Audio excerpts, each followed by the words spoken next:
पहलगाम या ठिकाणी झालेल्या हल्ल्याचा बदला भारतीय लष्कराने ऑपरेशन सिंदूरच्या माध्यमातून घेतला आणि त्यानंतर देशभरात ठिकठिकाणी सर्वांनी एकत्र येत तिरंगा रॅली काढल्या। याच पार्श्वभूमीवर जालना शहरात देखील तिरंगा रॅलीचं आयोजन करण्यात आलं होतं। शहरातील मामा चौकापासून तर राम मंदिरापर्यंत ही रॅली काढण्यात आली। यावेळी भाजप नेते रावसाहेब दानवे, आमदार अर्जुन खोतकर, आमदार नारायण कुचे, आमदार बबनराव लोणीकर, भाजप महानगर जिल्हाध्यक्ष नेते भास्करआबा दानवे यांच्यासह मोठ्या संख्येने माजी सैनिकांचा सहभाग होता। यावेळी वेगवेगळ्या प्रकारचे फलक हातात घेऊन नागरिकांसोबत सैनिकांच्या उपस्थितीत ही रॅली संपन्न झाली। जेव्हा जेव्हा हल्ले झाले त्याला चोख उत्तर देण्याचं काम भारतानं केलं अशी प्रतिक्रिया रावसाहेब दानवे यांनी व्यक्त केली आहे। दरम्यान जो कोणी आमच्याकडे डोळे वाटारून पाहिल त्याचे डोळे फोडल्याशिवाय राहणार नाही अशी ताकद आमच्या सैनिकांमध्ये असल्याचा विश्वास यावेळी दानवे यांनी व्यक्त केलाय। हा देश एकसंघ आहे आणि राहावा, परंतु काही लोक यामध्ये राजकारण करत असल्याची टीका दानवे यांनी विरोधकांवर केली। तर दुसरीकडे घरात घुसून पाकिस्तानला मारलं असं शिवसेना नेते आमदार अर्जुन खोतकर यांनी म्हटले आहे। ज्यावेळी पाकिस्तानने हल्ले केले त्यावेळी चारी मुंड्या चित करण्यात आलं असाही विश्वास अर्जुन खोतकर यांनी व्यक्त केलाय। जालन्यामध्ये सिंदूर ऑपरेशन यशस्वी राबवल्याबद्दल तिरंगा रॅली काढण्यात तुम्ही देखील सहभागी झाले होते, काय सांगाल? 100% देशाच्या सैनिकांचं मनोबल वाढवण्यासाठी, त्यांना पाठिंबा देण्यासाठी आम्ही सर्वच या रॅलीमध्ये सहभागी झालो। माननीय लोणीकर साहेबांनी सांगितल्याप्रमाणे की सर्व क्षेत्रातले लोक या रॅलीमध्ये आपल्या भारताच्या विषयी स्वाभिमान दाखवण्यासाठी या ठिकाणी हजर झालेले आहेत।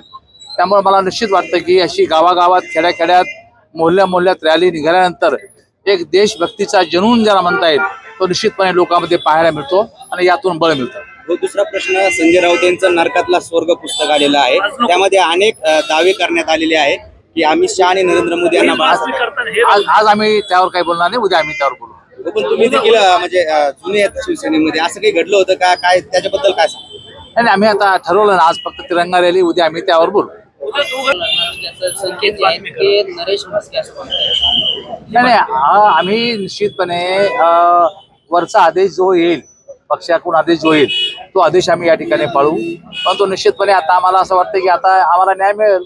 आता आम्ही एकच बबनराव आहे, आम्ही नारायणराव आहे, आम्ही सर्व एकत्र या ठिकाणी आहोत। आम्हाला न्याय मिळेल अशी भावना आहे आमच्या मनामध्ये। तुम्ही सोबत आले तर ठीक, नाही तर तुमच्या बिनामी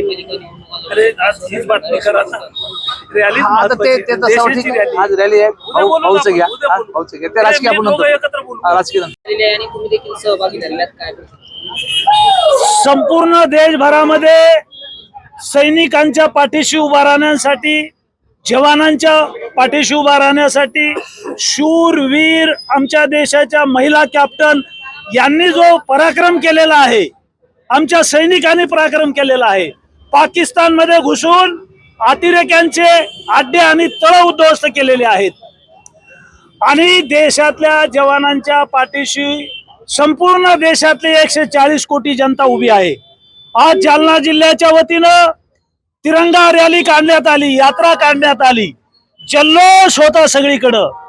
शहरामध्ये शेतकरी आहेत, व्यापारी आहेत, डॉक्टर आहेत, वकील आहेत, पत्रकार आहेत, महिला आहेत, पुरुष आहेत, माननीय अर्जुनराव आहेत, मी आहे, आमचे सगळे आमदार आहेत।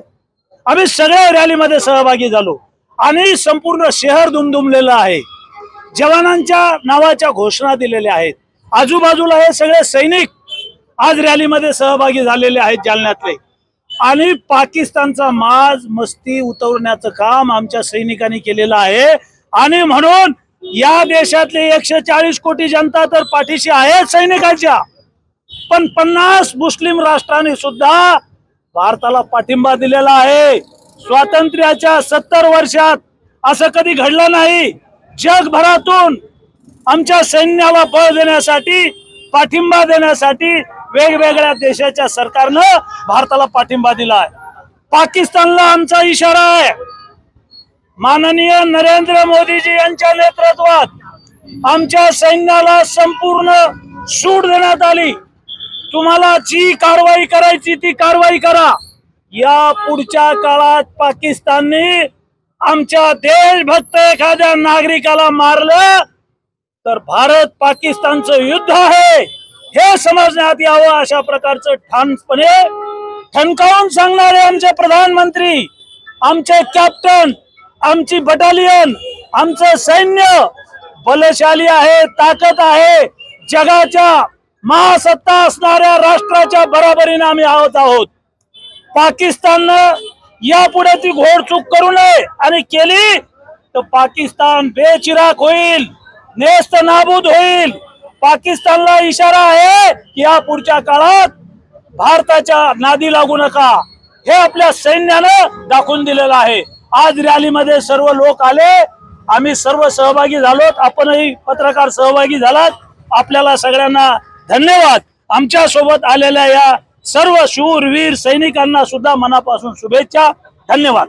रामदास आठवले म्हणतात वेळ पडली तर पाकिस्तानला सुद्धा ताब्यात घेऊ. मी सांगितलं की अटलजी पंतप्रधान असताना शास्त्रज्ञ असणारे अब्दुल कलाम, माजी राष्ट्रपती, भारत रत्न अब्दुल कलाम यांनी अणुबॉम्ब बनवलेले आहेत. पाकिस्तानच्या चिंधड्या करण्याची ताकद या भारतामध्ये आहे. ज्या दिवशी अटलजी पंतप्रधान होते, अब्दुल कलाम यांनी अणुबॉम्ब बनवले, त्याच दिवशी भारत हा महासत्ता देश झालेला आहे. आज मोदीजींच्या नेतृत्वात आपल्याकडे एवढी शस्त्र आहेत की एक एक पाकिस्तानचा अतिरेकी मारण्याची ताकद आहे, आणि एका दिवसात पाकिस्तानला उद्ध्वस्त करण्याची ताकद आज भारतामध्ये आहे. मात्र आपण होऊन भारत अणुबॉम्ब टाकणार नाही, हल्ला करणार नाही. मात्र पाकिस्ताननं जर घोडचूक केली तर त्यांना त्यांची सजा मिळेल. NTP news Marathi, Jalna.